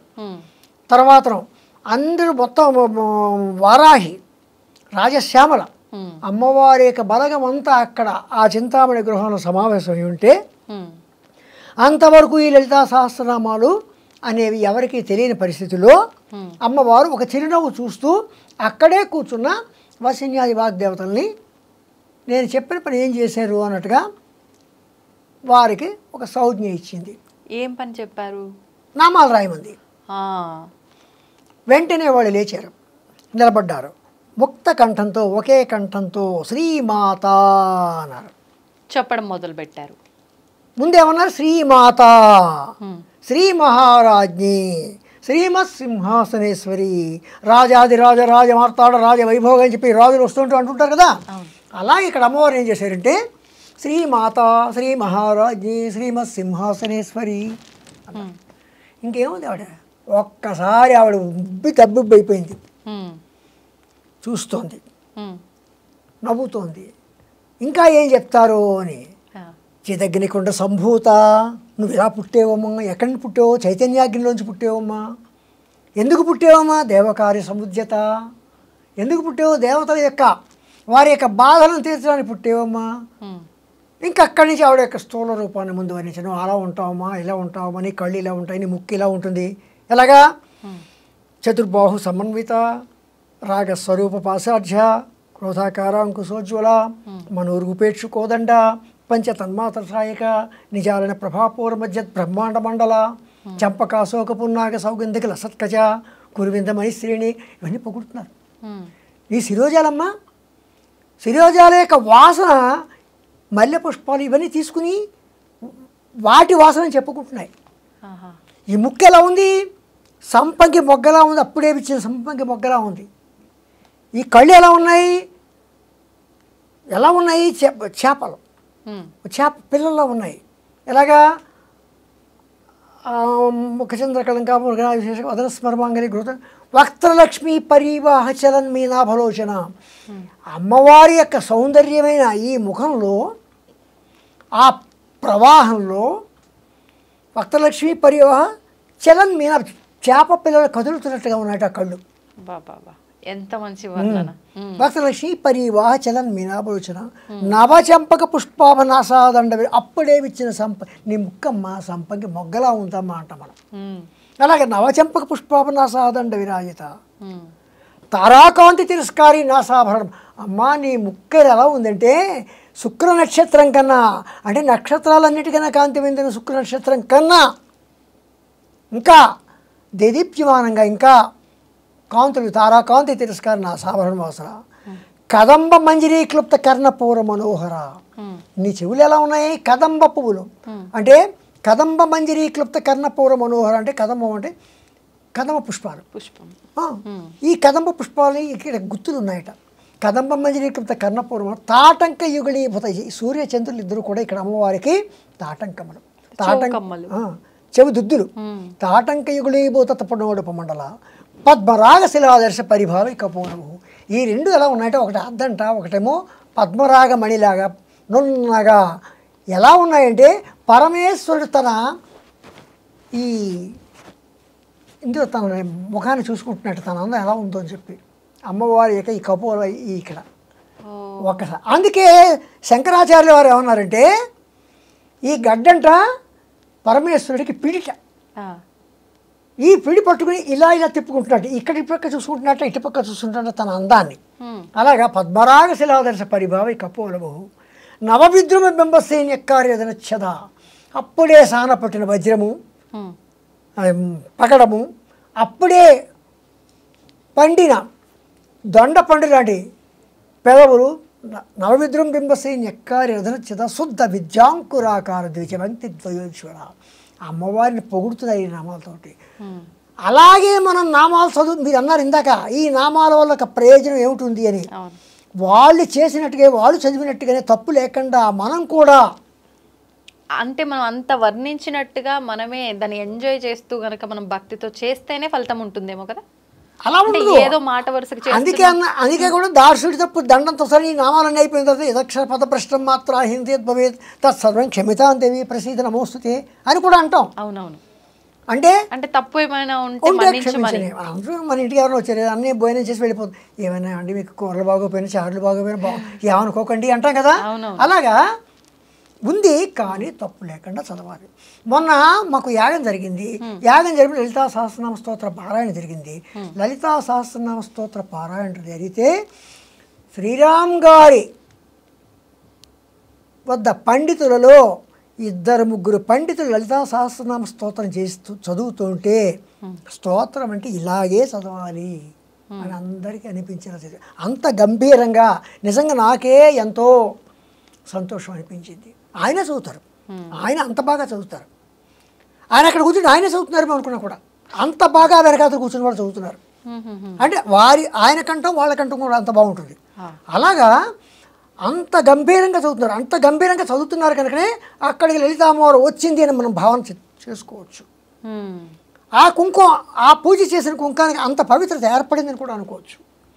అలాగా ఈ నామాలు ఎలాగున్నాయంటే మొదటి నామాలన్నీ కూడా 54 నామాలు కూడా 6 నుంచి 54 నామాలు వరకు కూడా అమ్మవారి యొక్క స్థూల రూపం, అమ్మవారి యొక్క శరీరం మనం ఫోటోలో చూస్తున్నాం. సాధారణ అమ్మవారి ఫోటోల్లో అది ఆ ఆకారాన్ని అలా వర్ణించుకుంటూ వచ్చారు. ఆకార వర్ణన, స్థూల రూప వర్ణన. తర్వాత మీరు ఇందాక అన్నారు పంచదశి మంత్రం అన్నారు. మూల మంత్రాత్మిక ఎలాగా శ్రీమద్వాగ్భవకూటైక స్వరూపముఖ పంకజ అంటే అండి అమ్మవారి యొక్క ఈ ముఖం ఎలా ఉందిట వాగ్భవకూటము. వాగ్భవకూటం అంటే ఏంటి? పంచదశి మంత్రానికి 3 భాగాలు. వాగ్భవకూటము, కామరాజకూటము, శక్తి కూటము. పంచదశి మంత్రంలో క ఏ ఈల హ్రీం, క ఏ ఈల హ్రీం ఈ 5 అక్షరాలు వాగ్భవకూటము అంటే సరస్వతి సమూహం. అంటే కూటము అంటే కూటం అంటే గ్రూప్. ఓకే. వాగ్భవకూటం శ్రీమద్వాగ్భవకూటైక స్వరూప ముఖ పంకజ అమ్మవారి ముఖం ఎలాంటిదంటే వాగ్భవకూటం అంటే అక్కడి నుంచే మనకి అన్ని మనకి జ్ఞానం. అలాగే అమ్మవారి యొక్క ఈ ముఖం వాగ్భవకూటం శ్రీమద్వాగ్భవకూటైక స్వరూప ముఖ పంకజ కంఠాత కటి పర్యంత మధ్యకూట స్వరూపిణి. కంఠం నుంచి కటి వరకు మధ్యకూటం కామరాజకూటం. ఆకలి దప్పులు, ప్రేమ బాంధవ్యాలు ఇవన్నీ కూడా. అందుకని ఇది కామరాజకూటం, ఇది శక్తికూటం. ఇది శక్తికూటం ఎందుకైంది? ఇంత మొత్తం శరీరాన్ని కూడా మోసేది. అంతేకాదు మనం నేను నడిచానంటే మరి అమ్మవారి యొక్క శక్తికూటం నాకు లభించినట్లే కదా. 1317 కిలోమీటర్లు నడిచానంటే ఈ మామూలు విషయం శక్తికూటం. అలాగా అమ్మవారి యొక్క క ఏ ఈల హ్రీం హసక హల హ్రీం సకల హ్రీం ఇవి 3 కూడా వాగ్భవకూటము, కామరాజకూటము, శక్తికూటము. ఇది మూల మంత్రం. శ్రీ విద్య యొక్క మూలమంత్రం యొక్క మంత్ర స్వరూపిణి అమ్మవారు. అమ్మవారి యొక్క సూక్ష్మ శరీరము శ్రీ విద్యా మంత్రమైన పంచదశి మంత్రము అని ఇక్కడ భావన. ఓకే. శ్రీమద్వాగ్భవకూటైక స్వరూపముఖ పంకజ కంఠాదకటి పర్యంత మధ్యకూట స్వరూపిణి శక్తి కూటైకతాపన్న కక్షతో భాగధారిణి మూల మంత్రాత్మిక మూలకూటత్రయ కళేబర. ఇదంతా పంచదశి మంత్ర వర్ణన. అంటే వసిన్యాది వాగ్దేవత ఎంత చక్కగా వస్తున్నారు. ముందు అమ్మవారిని పొగిడారు, అమ్మవారి స్థూల రూపాన్ని వర్ణించారు, అమ్మవారి యొక్క సూక్ష్మ. ఇలాగ ఇవన్నీని ఈ నామాల్ని ఇందాక మనం ఎక్కడికను ఈ నామాలకి మీరు భాష్యం రాయాలి అని ఎందుకు అడిగారు కదా, దానికి ఇంత చెప్పాల్సి వచ్చింది. ఈ నామాలకి వసిన్యాది వాగ్దేవతలు రాశారు, ఇంత క్రమంగా రాశారు కనుక ఈ నామాలకి ఇంత పాపులారిటీ వచ్చింది, ఈ నామాల్లో ఉన్న భావం ఎంత వచ్చింది. అందుకే శ్రీ లలితా సహస్రనామ స్తోత్రాన్ని శ్రీ లలితా సహస్రనామ శాస్త్రము అని కూడా అంటాం. శాస్త్రము అని కూడా చెప్పచ్చు. ఎందుకంటే సకల శాస్త్ర సర్వ మంత్ర ఎలాగనంటే ఛందస్సార శాస్త్రసార మంత్రసార తలోదరి అనే అమ్మవారిని ఛందస్సార శాస్త్రసార అని కూడా అన్నాం అమ్మవారిని. అమ్మవారికి ఆ నామాలు ఉన్నాయి. అలాగా ఈ నామాలన్నీ కూడా రాయబడ్డాయి. కనుక ఇలాంటి నామాలు వసిన్యాది వాగ్దేవతలు రాస్తే అమ్మవారు ఏం చేస్తుందంటే నామాలు మాత్రమే కాదు ఈ నామాలకు ఒక భాష్యం రాయాలి అని ఏం చెప్పారు భాష్యము అంటే భాష్యం వివరణ వ్యాఖ్యానము నరేషన్ అని కూడా మనం ఆ భాష్యం రాయాలని చెప్పి అమ్మవారు ఏం చేసిందంటే భాస్కర్ రాయల వారిని ఒక ఆయన పూర్ణ దీక్షాపరుడు, ఆయన శంకరాచార్యుల వారి తర్వాత శంకరాచార్యుల వారితో సమానమే ఆయన కూడా. అంతటి మహాత్ముడికి ఈ కార్యక్రమాన్ని అప్పచెప్పింది భాష్యం రాయటం. కానీ ఇక్కడ ఇంకో విచిత్రం ఉంది, చెప్పమంటే చెప్తాను. చెప్పండి. ఎలాగంటే సాక్షాత్ శంకరాచార్యుల వారే లలితా సహస్రనామ స్తోత్రానికి భాష్యం రాయాలి అని అనుకున్నారు. అనుకుని తన శిష్యుల్ని ఈ గ్రంథం తీసుకురండి, లలితా సహస్రనామ స్తోత్రం వసిన్యాది వాగ్దేవతలు రాసింది, తీసుకురండి అన్నారు. అంటే శిష్యులు వెళ్ళే దొరకలేదు, ఎక్కడ దొరకలేదు. ఒక అమ్మాయి వచ్చింది, చిన్న అమ్మాయి ఇచ్చింది ఆయనకి, మాట ఆడకుండా తెచ్చేసి వెళ్ళిపోయింది. ఆయనకి ఎవరికి శంకరాచార్యుల వారికి ఇచ్చి వెళ్ళిపోయింది. ఆయన చూసే కాదు, అదేమిటిది విష్ణు సహస్రనామ స్తోత్రం. అవునా? అప్పుడు మళ్ళీ ఈ అమ్మాయి ఇది కాదమ్మా, ఈ లలితా సహస్రనామ స్తోత్రం కాదమ్మా అని అమ్మాయిని పంపించేశారు. మళ్ళీ వెళ్ళి పంపించారు. మళ్ళీ ఆ అమ్మాయి వచ్చింది, మళ్ళీ ఇంకో పుస్తకం ఇచ్చింది, అది విష్ణు సహస్రనామం. మళ్ళీ ఎందుకని మళ్ళీ మళ్ళీ విష్ణు సహస్రనామం? అదే ఆయన కూడా దివ్య దృష్టితో ఆలోచించారు. అప్పుడు ఆలోచిస్తే ఈ పని నీది కాదు. అంటే తీసుకొచ్చిన అమ్మాయిది కాదా, రాయాల్సిన రాయాల్సింది ఈయన కాదు. ఆ తెచ్చిన అమ్మాయి ఎవరో బాలా త్రిపురసుందరి. ఓ, అంటే అమ్మవారే అంటే అక్కడ ఆదేశిస్తుంది, ఈ పని నీది కాదు, ఇవి రాయాలి నువ్వు అని శంకరాచార్యులు ఆదేశించడం ఆయన దివ్య దృష్టిలో చూశారు. అమ్మా నన్ను ఈ పని వద్దంటే అలాగా, నేను రాసే తీరుతాను అని సౌందర్యలహరి రాశారు ఆయన. సౌందర్యలహరి లలితా సహస్రనామ స్తోత్రంలో 1000 నామాల యొక్క స్థానాన్ని 100 శ్లోకాల్లో ఆయన పెట్టేశారు అక్కడ. సౌందర్యలహరి అంటే ఈ నామాలకి రాయడానికి తర్వాత కాలంలో భాస్కర్ రాయల వారు వస్తారు అని చెప్పి ఆయన భాష్యం రాశారు. మీరు నన్ను అడిగారు మీరు ఎందుకు రాశారు. ఇప్పుడు నేను చెప్తున్నా, అందరూ రాస్తున్నారు, నేను రాస్తున్నాను. అందరూ కథలు రాస్తున్నారు, నేను కథ రాశాను. అందరూ నవలు రాశాను, నేను నవలు రాశాను. అలాగే అందరూ రాస్తున్నట్టుగా నా భావంతో నేను రాసుకున్నాను. కానీ ఎంతమంది రాసిన ఈ వ్యాఖ్యానం అంతా ఎక్కడిది? భాస్కర్ రాయల వారు రాసిన వ్యాఖ్యానం మాత్రమే మాతృక. మీకు అర్థమైందమ్మా? ఆ రకంగా లలితా సహస్రనామ స్తోత్రానికి భాష్యం భాస్కర్ రాయల వారు రాస్తే చాలామంది రాసుకుంటూ వచ్చారు భాష్యాలు. ఆ భాష్యాలు రాస్తుంటే ఒక భాష్యానికి పోలిన భాష్యం అంటే అందులో సెంట్రల్ మీనింగ్ అంటే అందులో బేస్ చేసుకున్నది ఒకటే, అర్థం కూడా ఒకటే బేస్మెంట్ వస్తుంది. కానీ వారు చెప్పింది డిఫరెంట్ వేస్లో చెప్పుకుంటూ వచ్చారు. అంటే ఎందుకు చెప్పుకొచ్చారంటే ఒక్కొక్క శాస్త్రాన్ని వర్ణించుకుంటూ, ఒక్కొక్క శాస్త్రాన్ని అక్కడ ఉటంకిస్తూ, ఒక్కొక్క శాస్త్రాన్ని ఎగ్జాంపుల్ చెప్పుకుంటూ వారి క్రమంలో వారు చెప్పుకుంటూ వచ్చారు. ఇప్పుడు ఒక విషయం అడుగుతా అండి, ఏమనుకోవద్దు. అంటే ఒక ఉన్న గ్రంథాన్నో సంథింగ్ ఏదో ఒక దాన్ని తీసుకొని దాని నుంచి మనం పలు రకాలుగా రాసినప్పుడు మీ భావాన్ని బట్టి మీరు, నా భావాన్ని బట్టి నేను రాస్తున్నప్పుడు దానిలో ఉన్న సారాంశం కరెక్ట్గా యాప్ట్గా ఇక్కడ వస్తుందా? అంటే మారిపోయే అవకాశం లేదా? మారదు. వీళ్ళు రాసినా వాళ్ళు రాసినా ఆ బేస్మెంట్ మాత్రం వదలరు. ఓకే, అంటే ఆ మూలం ఎక్కడ మూలం ఎక్కడ వదలరు.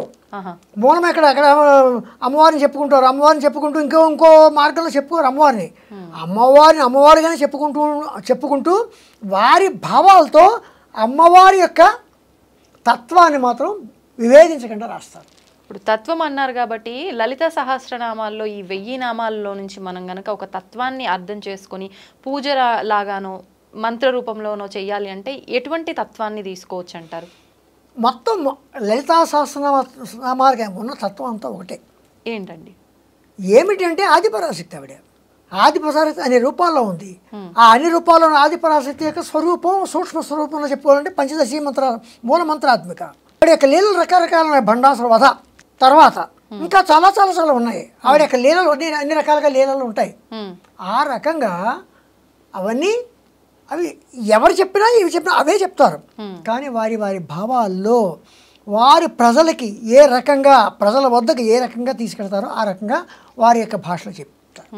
కానీ నేను వారంత పండితుడిని కాను. నేను నా భావంలో నేను ఒక కథ రాసినట్టుగా, ఒక నవల రాసినట్టుగా, ఒక డ్రామా రాసినట్టుగా నా భాషలో అత్యంత సులభతరంగా అత్యంత సరళంగా అర్థమయ్యేలాగా వారు చెప్పిన భావాల్ని నేను ఎక్కడా కూడా విభేదించకుండా వారితో అంగీకరించుతూ రాసే ముందు కూడా నేను చెప్పుకుని వస్తున్నాను. పెద్ద పలానా వారు పలానా చాగంటి కోటేశ్వరరావు గారు చెప్పినట్టుగా విన్నాను, పలానా సామవేద షణ్ముఖ శర్మ గారు చెప్పింది విన్నాను, పలానా భాస్కర్ రాయలు వారి గ్రంథం చదివాను, ఇంకా పెద్ద వారి యొక్క భాష్యాలు చదివి నా మాటలుగా నేను రాస్తున్నాను. ఎంతకాలం పట్టింది మీకు రాయడానికి? నేను ఎంతకాలం అంటే 2017 నుంచి అలా రాసుకుంటూనే దాదాపు 5-6 సంవత్సరాలు రోజుకి 2 నామాల చొప్పున రాసుకుంటూ వచ్చాను. అంటే అందరికీ అర్థమయ్యే రీతిలో నేను వాట్సాప్లో మెసేజ్లుగా పెట్టేవాడిని. అది అసలు దీనికి అసలు కారణం అది. ఇప్పుడు ఉదాహరణకి ఆల్రెడీ ఉన్న ఆ మూలంలోంచి ఒక నామం తీసుకుంటే ఆ నామము ఆ విధంగా అర్థం చేసుకుంటే ఎలా ఉంటుంది, మీరు రాసిన దాంట్లోంచి అదే నామం తీసుకుంటే దాని భావం మాకు ఎలా అనేది వేరియేషన్ అదే అర్థం వస్తుంది, సేమ్ వస్తుంది. అమ్మవారి యొక్క తత్వం ఎక్కడ విభేదింపబడదు. అంటే వివరణ ఈజీగా అర్థమవుతుంది. అంత వివరణ ఈజీగా అర్థమవుతుంది. ఏమో నాకన్నా ఈజీగా రాసిన వాళ్ళు ఉంటారు, నాకన్నా బాగా రాసిన వాళ్ళు ఉంటారు, ఉండవచ్చు. నా తృప్తికి నేను రాసుకున్నాను. నా తృప్తికి రాసుకున్నది నచ్చిన వాళ్ళు ఏం చేస్తున్నారంటే గురు ఇలా ఇవ్వండి మేము చదువుకుంటాము అంటున్నారు. మేము చదువుకుంటాము అంటున్నారు. చివరికి ఏమైందంటే ఒక పుస్తకంగా తయారైంది. ఇందులో ఒక చోట వజ్రేశ్వరి వామదేవి వయోవస్థ వివర్జిత సిద్ధేశ్వరి సిద్ధ విద్య సిద్ధమాత యశస్విని అని 97వ శ్లోకం ఉంది. ఆ 97వ శ్లోకం ఏమిటి? కొండలిని గురించి వివరిస్తున్నారు. ఏమిటిది? షట్చక్రాలు. షట్చక్రాల గురించి అక్కడ వివరిస్తున్నారు. వజ్రేశ్వరి వామదేవి వయోవస్థ వివర్జిత సిద్ధేశ్వరి సిద్ధ విద్య సిద్ధమాత యశస్విని అని వివరిస్తున్నారు. ఆ వివరిస్తున్నది ఏమిటంటే అమ్మవారు వజ్రేశ్వరి వామదేవి వయోవస్థ వివర్జిత సిద్ధేశ్వరి సిద్ధమాత యశస్విని అని చెప్పి 7 రూపాల్లో షట్చక్రాల్లో 6 రూపాల్లోనూ ఇక్కడ యశస్విని రూపంలోనూ అమ్మవారు ముందని వసిన్యాది వాగ్దేవతలు చెప్పి ఈ షట్చక్రాల యొక్క రూపాల్లో షట్చక్రాలు ఎలా ఉంటాయి, వాటి తాలూకు తత్వం ఏమిటి అని చెప్పుకుంటూ ఈ పుస్తకం చెప్పారు.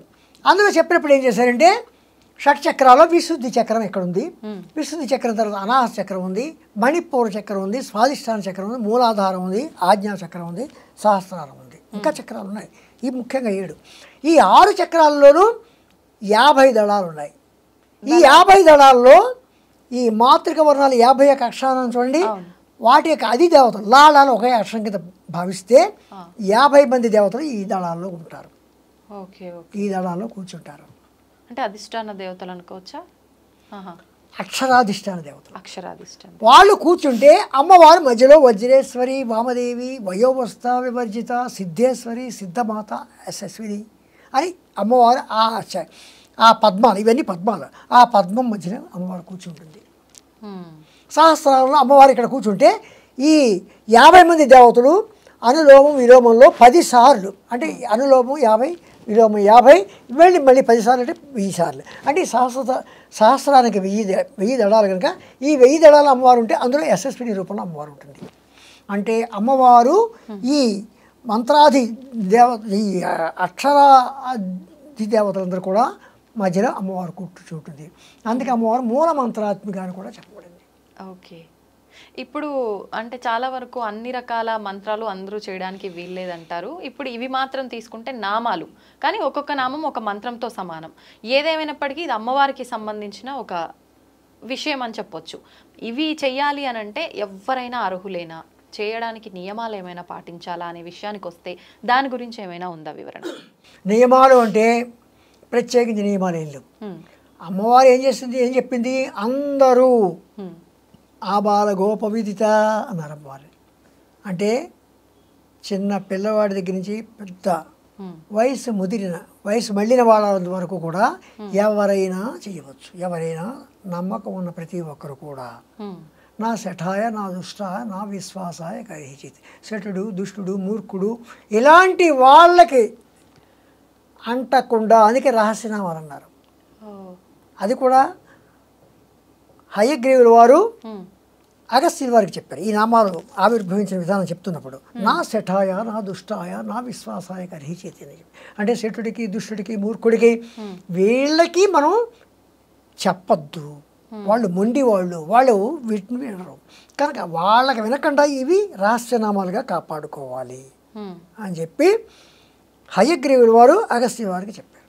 అలాగా ఇవి రహస్యనామాలు, ఆ రకంగా రహస్యనామాలను కూడా చెప్పచ్చు. అంటే ఓన్లీ వాళ్ళ వరకు మాత్రమే ఈ రహస్యనామాలు. అంటే సాధారణంగా రహస్యము అనగానే రహస్యం అంటే గుప్తార్థంగా ఎన్నో అర్థాలు ఉంటాయి. అవును, అలాగా కూడా చెప్పచ్చు. అందుకే లలిత రహస్యనామ స్తోత్రం అని చెప్పి రహస్యనామ స్తోత్రం అందుకని అన్నాం. అవును. అయితే ఇప్పుడు 1000 నామాలు ఉన్నాయి, కానీ వీటిలోంచి ముఖ్యంగా కొన్ని నామాలు తీసుకోవాలి ప్రత్యేకమైనవంటే అలా ఏమైనా మనం తీయొచ్చా, విడతీయొచ్చా? కొందరు రకరకాల వారి యొక్క కోరికల ప్రకారం ఒక చోట ఏముంది, మాకు ఒంట్లో బాగోట్లేదండి, ఏం చేయాలని అడుగుతారు. అప్పుడు ఏమని చెప్తారంటే సర్వవ్యాధి ప్రశమన్యై నమః సర్వమృష్టి నివారిణి అని అనువది ఆ నామం చదువుకో, కొన్నాళ్ళు చదువుకుంటే నీకు. మాకు పిల్లలు లేరండి, శ్రీమాత్రి అని మన నామం కొంచెం శ్రద్ధగా చదువుకో అని చెప్తూ ఉంటారు. అలాగా కొన్ని నామాలు మన యొక్క నమ్మకాలు. ఈ నామం చదివితేనే మన కోరిక తీరుతుంది, ఆ నామం చదివితేనే మన కోరిక తీరుతుందని కాదు. వారికి మరింత దగ్గరగా తీసుకెళ్ళడానికి ఆ నామాలు చెప్తారు. కానీ మనం ఏ నామాలు, లలితా సహస్రనామాలు ఏ నామాలు చేసినా సరే తప్పకుండా మన కోరికలు సిద్ధిస్తాయి. సాధారణంగా కలియుగంలో ప్రత్యక్ష దైవం శ్రీ లలితా పరమేశ్వరి మాత అని కూడా మనం చెప్పుకోవచ్చు. మనకెందుకంటే వెంటనే పలుకుతుంది. అంటే మనకి ఇన్ని రూపాల్లో దేవతలు ఉన్నా కూడా, అంటే ఎవరి ఇష్టదైవంగా వాళ్ళు ఒక్కొక్క రూపాన్ని ఆరాధిస్తూ ఉంటారు. వీళ్ళందరినీ పట్టుకోవాల్సిన అవసరమే లేదు, ఓన్లీ అమ్మవారిని పట్టుకుంటే అందరి అనుగ్రహం ఉన్నట్టు అని భావించవచ్చా? విఘ్నేశ్వరుని పూజించితే విఘ్నాలు కాపాడుతాడు. సరస్వతీదేవిని పూజిస్తే విద్య వస్తుంది. లక్ష్మీదేవిని పూజిస్తే అష్టైశ్వర్యాలు వస్తాయి. ఈవిని పూజిస్తే ఇవన్నీ వస్తాయి. ఓకే, అన్నీ వస్తాయి, అందరి అనుగ్రహం ఆవిడ ద్వారానే లభిస్తుంది అనుకోవచ్చు, అంతే అంటారా? లేదు, మేము అసలు లలిత అమ్మవారి ఆరాధనే ఇప్పటివరకు చేయలేదు, అసలు నామాల గురించి మాకు తెలీదు, కానీ వివిధ రూపాల్లో వివిధ దేవతల ఆరాధన చేస్తున్నాము, మరి వాళ్ళందరికీ పైన, అంటే మనం వాడుక భాషలో చెప్పాలంటే వీళ్ళందరికీ హెడ్గా ఆవిడ ఉన్నప్పుడు వీళ్ళని ఆరాధించిన ఆమె అనుగ్రహం మా పైన ఉంటుందా అనే వాళ్ళకి? ఆవిడ సర్వదేవతా స్వరూపుడి. అక్కడ ఆవిడకి ఆ భేదం లేదు. మనకు ఉంది భేదం. మనలోనే హిందూ మతంలోనే రకరకాల మతాలు ఉన్నాయి, ఉండొచ్చు, కానీ ఆవిడకి ఆ భేదం లేదు. అంచేతను ఆవిడ భాషారూప. ఏ భాషకైనా, ఏ భావానికైనా, ఏ మతానికైనా, అంటే ఏంటి, మన హైందవ మతం గురించి చెప్తాం. ఏ మతమైనా సరే అన్నింటికి కూడా ఆవిడ. అంటే అప్పట్లో వివరించిన విధానాల్లోనే ఏ కులమైన ఏ మతమైనా అని వివరించారు, కానీ పురాణాలు శాస్త్రాల ప్రకారంగా తీసుకుంటే కులాలు అనే భాష భావనే ఎక్కడా లేదు అని చెప్పి ఇప్పుడు చెప్తూ ఉంటారు కదా, మరి అప్పుడు అలా ఉద్దేశించి ఎందుకు చెప్పారంటారు? అక్కడ కులాలు అనేవి ఆ రోజుల్లో చెప్పినవి ఏంటంటే వృత్తుల ప్రకారం చెప్పారు వృత్తుల ప్రకారం ఒకటి. రెండోది ఏంటంటే బ్రహ్మస్వరూపుడు, బ్రహ్మణ యొక్క పరమాత్మ యొక్క ముఖంలోంచి పుట్టిన వాళ్ళు బ్రాహ్మణులు, భుజాల్లో నుంచి పుట్టిన వాళ్ళు క్షత్రియులు, ఊరువుల్లోంచి పుట్టిన వాళ్ళు వైశ్యులు, పాదాల్లోంచి పుట్టిన వాళ్ళు శూద్రులు అని చెప్పారు. అది కావచ్చు, కానీ వృత్తిరీత్యా మాత్రమే కులము. ఓకే. తర్వాత వృత్తిరీత్యా అని చెప్పి చెప్పుకుంటూ వచ్చారు. తర్వాత ఇవేమైందంటే తరతరాలు మారుతుంటే మన చదువులు, మన వృత్తులు వేరే వేరేగా వస్తున్నాయి కనుక అవును అంచేత మనకి ఇప్పుడు ఈ కులాలు అనేవి ఇదే. కులం అంటే ఏం లేదు, ఒక సమూహం. ఆ సమూహంలో వాళ్ళే దాని మూలం ఏమైందంటే కులాలు ఏర్పడ్డాయి. ఓకే. ఇప్పుడు ఈ లలితా సహస్రనామాలకి శ్రీ విద్యకి మధ్య సంబంధం ఏమైనా ఉందండి? శ్రీ విద్య లలిత. కానీ లలిత అమ్మవారు ఈ విధానము ఇదంతా కూడా మనం మాట్లాడుకునే దాన్ని బట్టి ఇదంతా సాత్వికంగా మనం ఆచరించే విధానం. శ్రీ విద్య అనగానే తంత్రము అనే రకంగా మాట్లాడుతూ ఉంటారు కదా, అదంతా అదేమిటంటే శ్రీ విద్య అనేసరికల్లా అనుష్ఠానపరంగా మంత్రానుష్ఠానపరంగా మనం అమ్మవారిని సేవించే విధానాన్ని శ్రీ విద్య అంటాం. దానికి సులభంగా ఇప్పుడు ఖడ్గమాల ఉంది, ఖడ్గమాల చదువుతున్నాం. ఖడ్గమాలలో 9 ఆవరణల గురించి చెప్పారు. ఇది ఎవరైనా చదవచ్చు. కానీ దీనికి నవావరణార్చన వేరేగా ఉంది. నవావరణార్చన ఎందుకు చేస్తున్నాం? ఆ నవావరణార్చన చేస్తే ఎంతో దానికి 10 నిమిషాల్లో చదువుకునే ఖడ్గమాల కూడా అంతే అని చెప్తున్నారు. అంటే వీటికి దానికి అది వారు చేస్తున్నారు. ఎవరైతే అర్హత ఉందో, ఎవరైతే దాని అనుష్ఠానం తీసుకున్నారో వారు చేస్తున్నారు. అది శ్రీ విద్యాపరంగా. ఖడ్గమాల పరంగా అయితే ఇది ఖడ్గమాల మామూలుగా ఎవరైనా చేసుకోవచ్చు. ఇలాంటివి ఉంటాయి. అంటే మీరు అన్నట్టుగా ఉపాసన తీసుకొని ఒక దీక్షలాగా చెయ్యాలి నిత్యం అనుకునే వాళ్ళు ఈ రకంగా శ్రీ విద్యాపరంగా వెళ్ళాలి. లేదు మేమంతా నార్మల్గా ఎటువంటి నియమాలు ఇవన్నీ లేవు చేసుకుంటాము అనుకుంటే ఖడ్గమాల ప్రకారం కానీ లేదా సహస్రనామ పారాయణ కానీ లేదా శతనామ పారాయణ కానీ ఇలా ఏవో పారాయణలు చేసుకోవచ్చు. స్తోత్రాలని మనం పారాయణ చేస్తాం. ఇప్పుడు ఈ సహస్రనామ పారాయణ చేయాలి అని అంటే పర్టికులర్గా ఒక సమయం ఏమైనా చూసుకోవాలంటారా? నా ఉద్దేశంలో అయితే ఇది కూడా అమ్మవారిని స్తుతించడమే కనుక ఎప్పుడు పెడితే అప్పుడే స్తుతించుకోవచ్చు.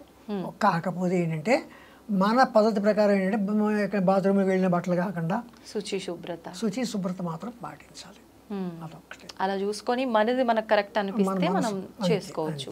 ఇప్పుడు లలితా అమ్మవారి ఆరాధన మీరు చెప్పినట్టుగా ఈ సహస్రనామాలు ఇవన్నీ చేసుకుంటూ శ్రీచక్ర రూపంలో ఆరాధించవచ్చా? ఎవరైనా చెయ్యొచ్చా? లేదు అంటే ఇందాక మీరు అన్నట్టుగా శ్రీ విద్యా ఉపాసకులు మాత్రమే. ఇక్కడ శ్రీచక్రం అనేసరికల్లా అది ఉపాసన పరంగానే వస్తుంది.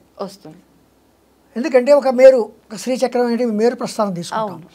ఆ శ్రీచక్రం మేరు పూజ చేసుకోవాలంటే కొంచెం ఉపాసన పరంగా కొంత అర్హత సంపాదించుకోవాలి. అర్హత లేకుండా శ్రీచక్రం మేరు జోలికి వెళ్ళకూడదు. అదే శ్రీచక్రం ప్రింట్ చేసిన శ్రీచక్రం లామినేషన్ చేసింది మనం పూజ చేసుకుంటున్నాం, ఫోటో రూపంలో తప్పు, పర్వాలేదు. ఒక దేవుడికి ఎలాగైతే ఫోటోకి అగరత్తి వెలిగిస్తామో అలాగే ప్రింట్ చేసిన శ్రీచక్రానికి లేదా ఒక రాగిరేఖ మీద వేసిన శ్రీచక్రానికి మామూలుగా పూజ చేసుకోవచ్చు. కానీ మేరు ప్రస్థానం కానీ లేకపోతే బీజాక్షరాలతో వ్రాయబడిన శ్రీచక్రం ఆల్రెడీ అందులో అమ్మవారిని ప్రతిష్ఠించిన శ్రీచక్రాలకి వీటికి కొంత మంత్రోపదేశాలు అనుష్ఠానపరంగా కొంచెం చేయవలసిన క్రమాలు ఉంటాయి కనుక అవి ఎవరు పెడితే వాళ్ళు చేయడం మంచిది కాదు. ఎందుకంటే బీజాక్షరాలు సరిగా పలకలేకపోవడం, బీజాక్షరాలు వెనక ముందులు రావడం ఇలాంటివన్నీ వస్తాయి కనుక అది కేవలం అనుష్ఠాన పనులు మాత్రమే చేయాలి అని వస్తుంది. ఓకే. అంటే ఇప్పుడు ఇందాక మీరు ఆల్రెడీ చెప్పున్నారు, మనం గనక ఈ సహస్రనామాలు అందరూ చదవాలి, సమయంతో పని లేదు, ఏదైనా తప్పులు ఉంటే ఆకరణ మన్నించమని ఎలాగో వేడుకుంటాం, కానీ తప్పులు చదవకుండా మాత్రం చెయ్యాలి అని చెప్పి తెలియకుండానే అది నోరు తిరగటంలో కానివ్వండి ఏదో రకంగా తడబడటము ఆ తప్పులు అనేది దొర్లుతూనే ఉంటాయి. కానీ ఇవి నామం కాబట్టి తప్పుపోయినా పర్లేదు అనుకోవచ్చా? లేదు నామంతో కూడి ఉన్న మంత్రాలు అనుకున్నాం కాబట్టి ఇది దోషంగా మారుతుందంటారా? ఏమైనా దోషంగా మారుతుందా అంటే ఒక విషయం నేను తప్పు అంటున్నా రైట్ అంటున్నా. రామునితో కపివరుండిట్లనియే బాగుంది కదా, వినడానికి బాగుంది కదా. రాముని తోక పివరుండిట్లని అంటే ఎలా ఉంటుంది చెప్పండి? అసలు అర్థమే మారిపోయినట్టు. మరి ఇది అలాంటి ఇది అలాంటిది కదా. అవును. అప్పుడు ఒకసారి ఆ నామం మనం విరవకోవడం చోట విరిచి అదే ఇంకో నామంలో ప్రథమాక్షరం ఈ నామంలో కలిపి ఇంకోటి చేస్తే అది దూషణ కింద కూడా రావచ్చు, భూషణ కింద కాకుండా. అది తప్పు కదా. అవును. అమ్మవారి దగ్గర పూజ చేస్తామని కూర్చొని అమ్మవారిని దూషిస్తే ఎలాగా? అంటే మనం తెలిసి చెయ్యట్లేదు కదా, అయినా దోషమేనా? అందుకే కొంచెమైనా మనం తెలుసుకోవాలి, కొంతైనా తెలుసున్న వారి దగ్గర మనం తెలుసుకోవడం మంచిది.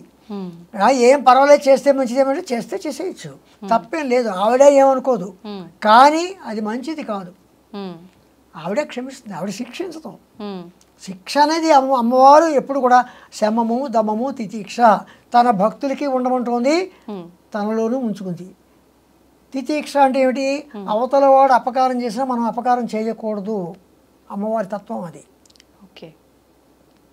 అలాగే తన భక్తులకు కూడా అదే గుణం, శమము దమము తితీక్ష, ఈ 3 గుణాలు ఉండాలని అమ్మవారు చెప్తోంది. ఆ గుణాలు ఉండాలి. శ్రీ విద్యో అంటే అమ్మవారిని ఎవరైతే పూజించుతున్నారో ఎవరిని దుర్భాషలు ఆడకూడదు, ఎవరిని ఏమీ అనకూడదు, వీలైనంత వరకు కూడా ఒకరికి బాధ కలిగేలాగా చేయకూడదు అని చెప్తున్నారు. ఓకే. ఇప్పుడు ఈ లలితా సహస్రనామాల్లో సదాశివ కుటుంబిని అనే ఒక నామం అనేది ఉందా? అంటే దాన్ని మనం శివతత్వం ఇక్కడ ఇమిడీకృతమైంది అనుకోవచ్చా? దీన్ని ఎలా తీసుకోవచ్చు? శివ కుటుంబం ఎవరు? షణ్ముఖుడు, గణపతి. శివ కుటుంబం ఫోటోలే మన దగ్గర ఉంటాయి. అవును, అంతే. సదాశివ కుటుంబిని, ఆ కుటుంబంలో ఆవిడ గృహిణి, ఆ కుటుంబానికి యజమాని ఎవరు? సదాశివుడు. అందుకు సదాశివ కుటుంబిని. ఆ కుటుంబంలో నువ్వు గృహిణి అమ్మ. అంత ఆది పరాశక్తి అయినా ఆయన దగ్గరికి వచ్చేసరికల్లా లజ్జా స్వరూపిణి. ఆయన దగ్గర లజ్జ, సిగ్గుపడుతూనే ఒక పెళ్లి కూతురులా కూర్చుంటుంది. ఇప్పుడు ఈ నామం చేసుకోవడం వల్ల ఎటువంటి ఫలితం ఉంటుందంటారు? ఈ సదాశివ కుటుంబిని అనే నామం చేసుకోవడం వల్ల తన కుటుంబంలో కలతలు లేకుండా ఉండాలి అంటే ఆ కుటుంబంతో పోల్చుకున్నాము అన్న భావన కలుగుతుంది మనకి. సదాశివ కుటుంబిని అని ఎప్పుడైతే అమ్మవారి కుటుంబం, అమ్మవారి ఉండి షణ్ముఖుడు, తర్వాత గణపతి, తర్వాత పరమేశ్వరుడు, తర్వాత అమ్మవారు, వాళ్ళు నలుగురు కూడా లోకాన్ని రక్షిస్తున్నారు. అలాగే వాళ్ళు కూడా అన్యోన్యంగా ఉంటున్నారు. కనుక మనం కూడా అన్యోన్యంగా అంటే మంత్రం 10 సార్లు మనం చేస్తున్నామంటే మనం ఎలా ఉండాలి అనే ఒకటి. అంటే మనం అమ్మవారి పూజ చేస్తున్నాం కనుక అబద్ధం ఆడకూడదు, అమ్మవారి పూజ చేస్తున్నాం కనుక అది వేరే ఆలోచన ఉండకూడదు. వచ్చింది కదా, అక్కడ క్రమశిక్షణ ఏర్పడుతుంది కదా, అది అనమాట. అంతేగాని అమ్మవారి పూజ చేసిన మళ్ళీ క్రమశిక్షణ వచ్చేది, మనలో పరివర్తన కలుగుతుంది. ఇప్పుడు మీరు అన్నందుకు నాకు ఒకటి గుర్తొచ్చింది. అంటే అమ్మవారిని పూజిస్తున్నాము, ఆరాధిస్తున్నాము, పారాయణం చేస్తున్నాం కాబట్టి ఇలా ఉండాలి అని మనం కొన్ని నియమాలు పెట్టుకుంటాం. కానీ చేస్తున్నంత సమయం మాత్రమే. తర్వాత యథావిధిగా ఎవరి ఆహార నియమాలను బట్టి వాళ్ళు ఆహారం తీసుకోవడం కానివ్వండి, వృత్తిరీత్యా ఇంకేదో రకంగా వాళ్ళ నిత్యం జరిగే పనులన్నీ కూడా చేస్తూ ఉంటారు.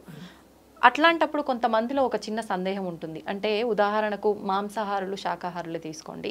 శాకాహారులకి ఇంకా ఎటువంటి భయం ఉండదు, మేము ప్యూర్ వెజిటేరియన్గా ఉన్నాము, మేము ఏ టైంలో అయినా ఏమైనా అంటే అమ్మవారి ఆరాధన నామము ఏదో ఒకటి చేసుకుంటాము, మాకు ఫలితం ఉంటుంది. మాంసాహారుల్లో ఒక చిన్న భయం అయితే ఉంటుంది. ఏమని? మేము మాంసాహారులం కాబట్టి పూజ చేసినంతసేపు ఉంటున్నాము, కానీ తర్వాత పూజ అయిపోయిన అనంతరము తర్వాత ఏదో ఒకటి మేము తినేస్తున్నాము, అందుకే మా కోరికలు నెరవేరట్లేదేమో, అమ్మవారికి మా పైన కోపమేమో, ఇలా ఆలోచించే వాళ్ళు కూడా ఉంటారు. ఆ భయం వద్దు, అవసరం లేదు. చెప్పమంటారా? కొండ దేవత ఎవరు? కొండల్లో గ్రామ దేవత ఎవరు? గ్రామ దేవతలకు ఏ ఆహారం పెడుతున్నాం? మనం మాంసాహారం పెడుతున్నాం కదా, మనం తింటున్నాం కదా, తప్పులేదు. అంత మాత్రాన కులరీత్యా, వృత్తిరీత్యా, నీ నియమం రీత్యా నువ్వు శాకాహారం, నువ్వు మాంసాహారం జోలికి వెళ్ళకూడదు. ఇంకొకటి ఏంటంటే మాంసాహారానికి మనిషిలో ఉద్రేకాన్ని పెంచుతుంది, బుద్ధి యొక్క బలాన్ని తగ్గిస్తుంది. మాంసాహారానికి ఉన్న లక్షణం. శాకాహారానికి ఉన్న లక్షణం ఏంటంటే మనిషిలోనూ మాట్లాడే మాటలో కానీ అన్నింటిలోనూ తర్వాత ప్రవర్తనలో కూడా ఒక చక్కని ప్రవర్తన. అందుకోసం మాంసాహారులు శాకాహారులు ఉన్నారు తప్ప శాకాహారం తినడం మాత్రాన్ని అమ్మవారు రక్షిస్తుంది, మాంసాహారం శిక్షిస్తుంది అని ఏం లేదు. ఎందుకంటే కొండల్లోనూ కోనల్లోనూ ఆ దేవతలను, అందుకని అమ్మవారు కౌలాచార సాంప్రదాయం కూడా ఉంది అమ్మవారికి. అవునా? ఉంది కదా. అంటే ఇలా ఎన్ని సాంప్రదాయాల్లో అమ్మవారి ఆరాధన ఉంది? కౌలాచారం వామాచారం దక్షిణాచారం రెండూ ఉన్నాయి. అంటే ఈ రెండు ఆచారాలు ఎవరు ఏ ఆచారం సాధించినా చేసిన అమ్మవారినే. అంటే ఎవరు ఏ ఆచారాన్నైనా తీసుకోవచ్చు, ఆ ఆచారంలో కరెక్ట్గా ఉండడం కరెక్టా? లేకపోతే బ్రాహ్మణులు వెళ్ళి కౌలాచారం తీసుకుంటే ఎలా కుదురుతుంది? శాకాహారి వెళ్ళి కౌలాచారం తీసుకుంటే ఎలా కుదురుతుంది? వాడు మాంసం దినాలు ఉంది కౌలాచారం తీసుకుంటాడా? తప్పు కదా. వాడి వృత్తి పుట్టింది బ్రాహ్మణ కులం కదా. బ్రాహ్మణ కులంలో ఉన్నవాడు కౌలాచారం వెళ్ళి నేను కళ్ళు తాగుతాను, అమ్మవారికి కళ్ళు పడుతున్నాక నేను కళ్ళు తాగుతాను, అమ్మవారికి మాంసం పెడుతున్నాక మాంసం తింటానంటే వృత్తి మన యొక్క జన్మ ఏ జన్మ కనుక అది కుదరదు. Okay okay. అలాగే కొన్ని మంత్రోపదేశాలు తీసుకున్నాడు. మంత్రోపదేశం తీసుకున్న వాళ్ళు ముఖ్యంగా మాంసాహారం స్వీకరించకూడదు. అవునా? స్వీకరించకూడదు. అది ముందే గురువు గారు చెప్తారు మంత్రోపదేశం చెప్పేటప్పుడే. ఆ మంత్రాలు వేరేగా ఉన్నాయి. పరమంత్ర విభేదిని అన్నారు అమ్మవారిని. పరమంత్ర విభేదిని అంటే సప్తకోటి మంత్రాలు కాకుండా అన్య మంత్రాలు వేరేగా ఉన్నాయి కొన్ని. అటువంటి మంత్రాలు అమ్మవారు విభేదించింది. అలాగే ఆ మంత్రం గల వాళ్ళని అమ్మవారు విభేదిస్తుంది. పరమంత్ర విభేదిని అంటే ఆ మంత్రాలను విభేదిస్తుంది, వాళ్ళని కూడా విభేదిస్తుంది. ఓకే. అంటే మనం తీసుకునే ఆ మంత్ర దీక్షని బట్టి నియమాలు ఉంటాయని అనుకోవచ్చు. మనం తీసుకునే మంత్రాలన్నీ కూడా సప్తకోటి మంత్రాల్లోనే ఉంటాయి. కొందరు ఏం చేస్తారంటే కొన్ని చేతబడి మంత్రాలు ఇవన్నీ మంత్రాలు ఉన్నాయి నేను అనుకోను, ఉన్నాయేమో. ఒకవేళ ఉంటే అలాంటి మంత్రాలు కానీ ఉంటే నిజంగా వాటి ప్రభావం చూపిస్తున్నది అంటే అమ్మవారు పరమంత్ర విభేదిని. సంతోషం అండి, నిజంగా చాలా సంతోషంగా ఉంది మిమ్మల్ని కలిసినందుకు. చాలా మంచి మంచి విషయాలు తెలుసుకోవడం జరిగింది. వీలుంటే మరొక మంచి వీడియోలో మరిన్ని మాటలు మాట్లాడుకోవాలని చెప్పి ఆశిస్తున్నాను. ధన్యవాదాలు.